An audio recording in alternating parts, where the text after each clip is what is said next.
Assalamualaikum warahmatullahi wabarakatuh. Perkenalkan, saya Nur Harini, CGP Angkatan 11, Kabupaten Banyuasin. Pada kesempatan hari ini, saya akan melakukan wawancara bersama Bapak Suwardi SPD MSI, salah satu kepala sekolah di SMP Negeri 2 Sembawah, Kabupaten Banyuasin.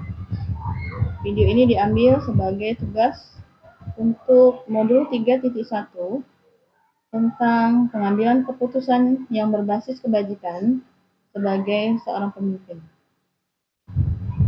Assalamualaikum Bapak. Waalaikumsalam warahmatullahi wabarakatuh.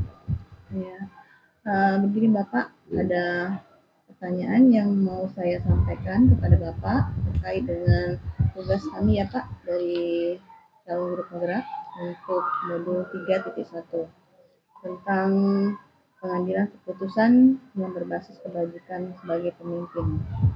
Untuk pertanyaan yang pertama ya Pak, selama ini bagaimana Bapak dapat mengidentifikasi kasus-kasus yang merupakan dilema etika atau rujukan moral Pak? Assalamualaikum warahmatullahi wabarakatuh. Waalaikumsalam warahmatullahi wabarakatuh. Menyikapi kasus-kasus dilema yang selama ini ada di sekolah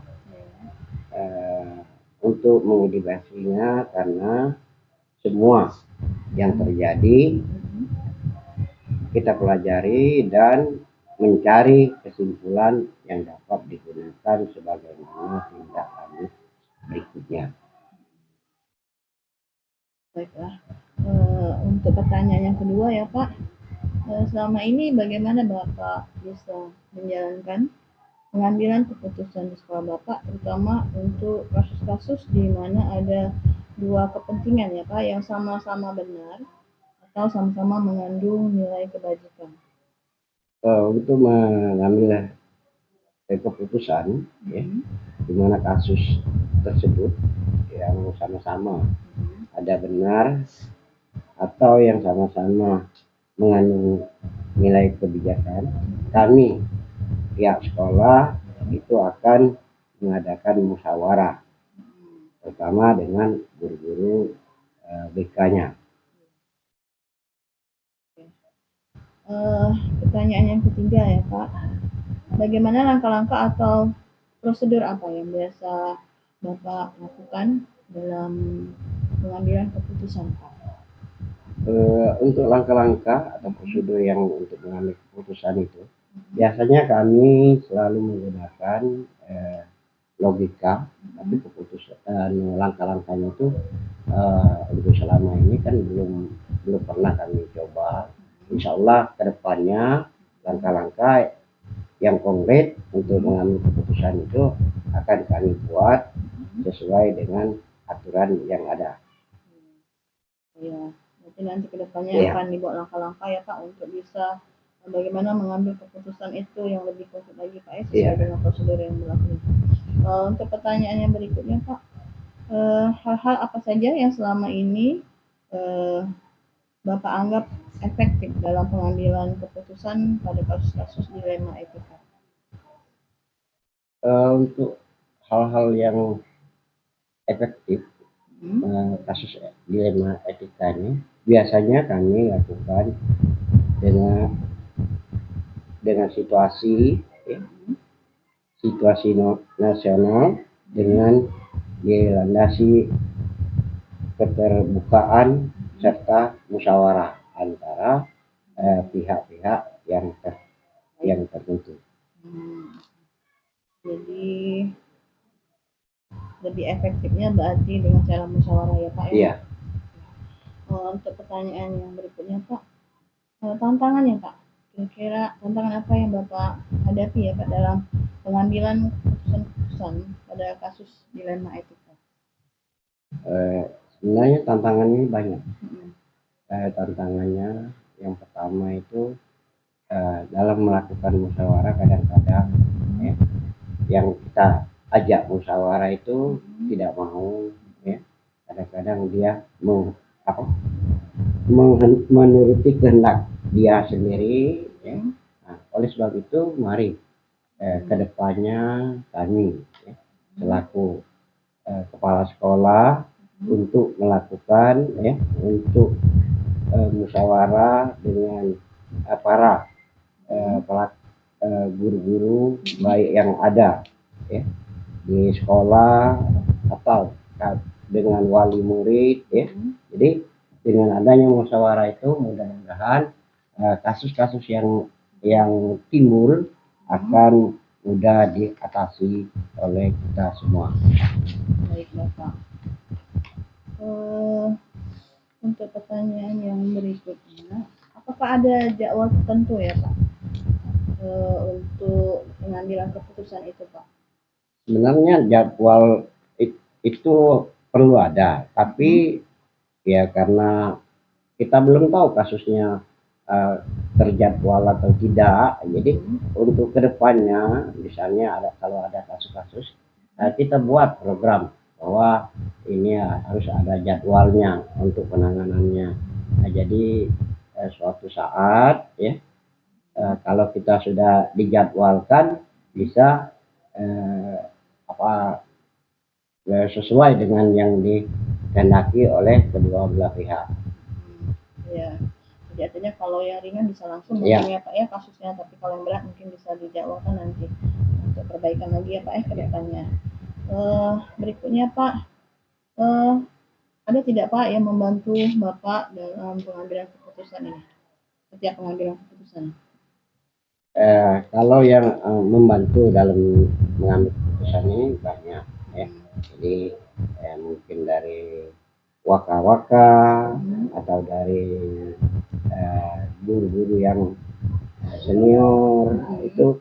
Jadi saya untuk memberi seluas-luasnya untuk masukan-masukan untuk mengambil keputusan.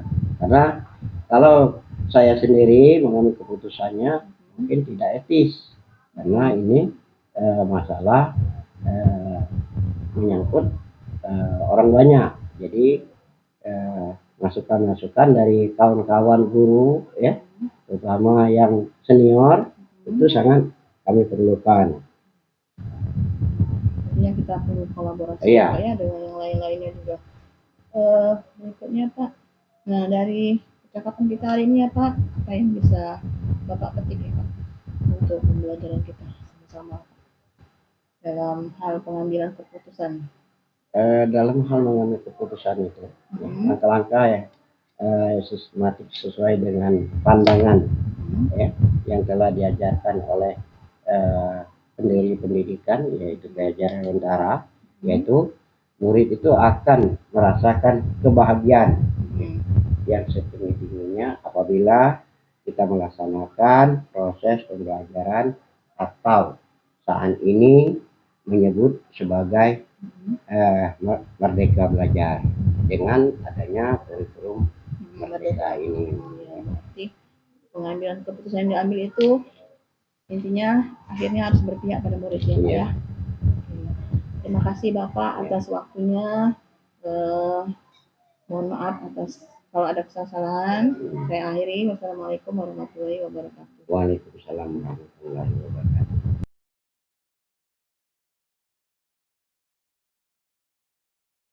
Assalamualaikum warahmatullahi wabarakatuh. Saya Ali Harini, DGT Angkatan 11 Kabupaten Banjarmasin. Pada video kali ini saya akan melakukan wawancara dengan kepala sekolah sebagai salah satu tugas dari modul 3.1 mengenai pengambilan keputusan berdasarkan nilai kebajikan sebagai pemimpin. Pada kesempatan kali ini saya ditemani oleh salah satu kepala sekolah, yaitu Bapak Sarifudin SPD dari SMP Negeri 3 Sumber Marga Telang Kabupaten Banjarmasin. Baik ya Pak Sarifudin, saya ada beberapa pertanyaan Pak yang mau saya ajukan dengan Bapak berkaitan dengan pengambilan keputusan yang mungkin Bapak sebagai kepala sekolah ya Pak sudah biasa mengambil keputusan tentang apalagi berkaitan dengan dilema etika ya Pak, bagaimana sebagai kepala sekolah Bapak bisa mengambil keputusan. Adapun pertanyaan yang mau saya tanyakan yang pertama, selama ini bagaimana Bapak dapat mengidentifikasi kasus-kasus yang merupakan dilema etika atau bujukan moral di sekolah yang Bapak pimpin? Baiklah, untuk itu, untuk mengetahui jenis kasus yang kami hadapi cukup mudah, yaitu dengan melihat kepentingannya, apakah benar atau salah jika kasus dilema etika itu kedua posisi sama-sama benar, tetapi kepentingan itu bisa bertentangan. Tetapi kalau kedua kepentingan tidak salah, satu melanggar hukum, maka dipastikan itu masuk kasus bujukan moral. Jadi kalau ada benar atau salah itu bujukan moral ya Pak? Iya. Kalau benar sama benar tidak bertentangan itu adalah dilema etika ya Pak ya? Oke, terima kasih Bapak. Untuk yang keduanya mungkin selama ini bagaimana Bapak mengambil keputusan di sekolah yang Bapak pimpin ya? Terutama untuk kasus-kasus di mana ada dua kepentingan yang sama-sama benar atau sama-sama mengandung nilai kebajikan.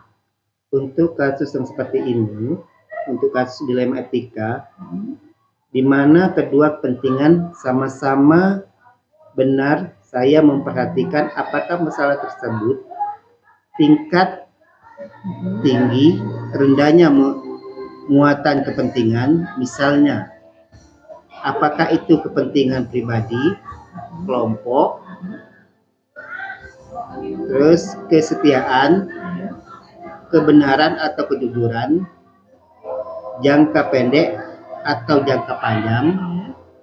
Di samping itu, saya juga memperhatikan sejauh mana dampak yang ditimbulkan dalam pengambilan keputusan tersebut.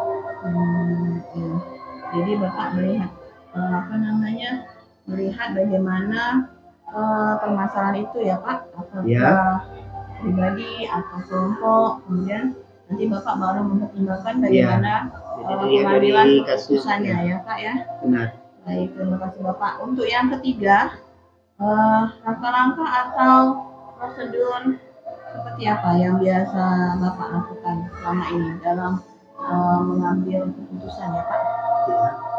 Selama ini dalam pengambilan keputusan, kami melakukan pertama, tentu kita melihat kasus ini bersinggungan dengan apa saja, sejauh mana nilai-nilai itu yang bertentangan maksudnya ya. Kedua, kita lihat siapa yang terlibat dalam permasalahan tersebut. Yang ketiga, kita melakukan pengumpulan data berupa fakta apa yang sudah terjadi, karena kemudian hari analisis dengan paradigma yang terjadi di sana sini.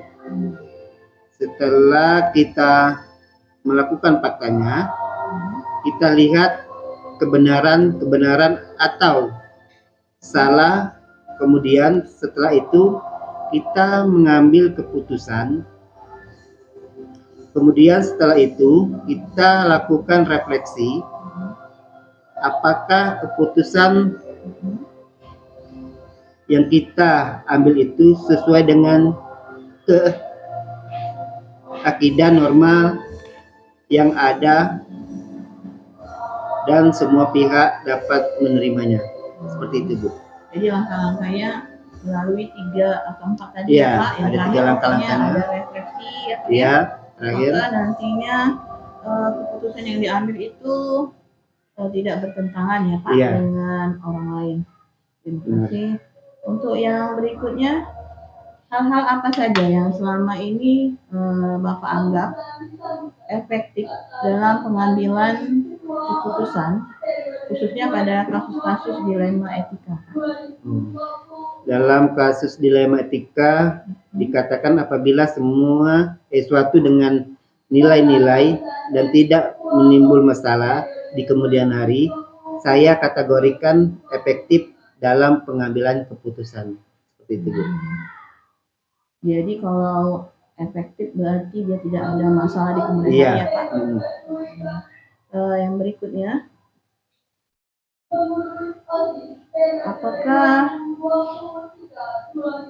hal-hal apa yang selama ini merupakan tantangan dalam pengambilan keputusan pada kasus-kasus dilema etika?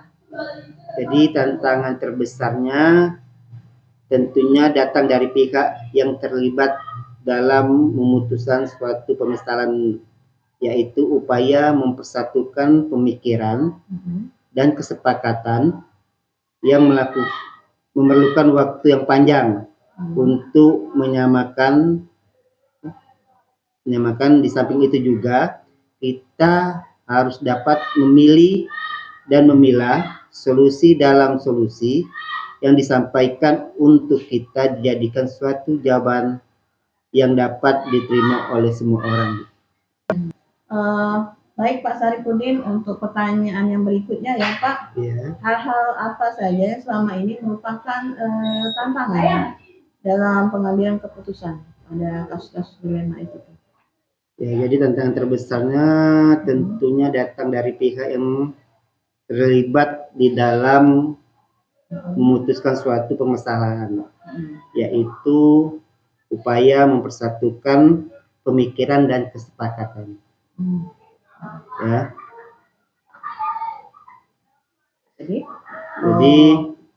memerlukan waktu yang panjang untuk menyamakan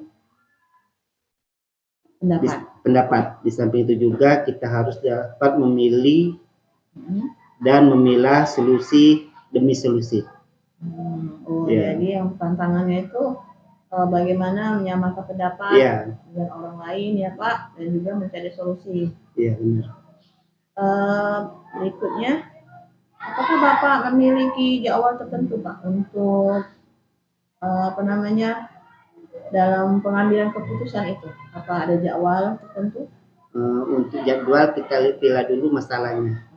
Kalau memang itu terasa ringan, jadi masalahnya kita tidak jadwalkan. Tetapi kalau memang besar masalahnya, kita menentukan jadwal dan tentukan hari yang tepat untuk membahasnya. Oke, jadi kalau masalahnya ringan langsung saja ya Pak diselesaikan. Tapi kalau memang memerlukan waktu yang lama, kita pakai jadwal. Benar, Bu. Baik Bapak, untuk yang berikutnya, ada tidak Pak yang membantu Bapak dalam pengambilan keputusan itu Pak? Ada yang bantu atau Bapak sendiri misalnya dalam mengambil keputusan? Jadi untuk pengambilan keputusan, kita lihat lagi tentang masalahnya.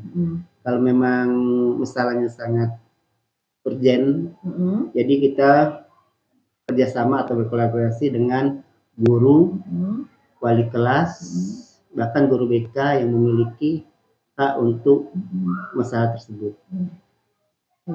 Jadi tidak sendirian ya Pak? Iya, benar. Perlu bantuan dari guru, dari wakil kepala sekolah, dan juga mungkin dari guru BK ya Pak? Iya. Ya, berikutnya Pak, dari semua yang disampaikan tadi ya Pak ya, dari pertanyaan-pertanyaan tadi, kira-kira apa nih yang bisa Bapak petik dari pengalaman Bapak selama ini dalam mengambil sebuah keputusan? Jadi pertama kita mengidentifikasi dulu kasus yang terjadi dan harus dilakukan dengan pemikiran yang menantang. Setelah itu kita lihat kasusnya itu kasus dilema atau bujuk moral. Serta kemudian kasus ini yang perlu diselesaikan segera. Mungkin seperti itu Bu ya. Jadi yang bisa dipetik itu pertama Bapak bisa mengidentifikasi ya Pak ya, ya, misalnya kita identifikasi kasus dulu. itu apakah termasuk dalam dilema etika atau masuk dalam rujukan moral. Benar, Bu. Kemudian bagaimana bisa menyelesaikan atau mengambil keputusan itu secara bersama-sama Iya, ya Pak. benar. Ya, terima kasih Pak Saripudin. Iya, Bu. Mohon maaf karena sudah menunggu waktunya. Saya juga bisa mengambil pelajaran dari kegiatan kita hari ini ya Pak. Semoga juga saya bisa nanti mengambil keputusan secara bijak sesuai dengan nilai kebajikan dalam setiap pengambilan keputusan. Jadi terima kasih banyak ya Pak. Ya Bu, sama-sama. Assalamualaikum warahmatullahi wabarakatuh. Waalaikumsalam warahmatullahi wabarakatuh.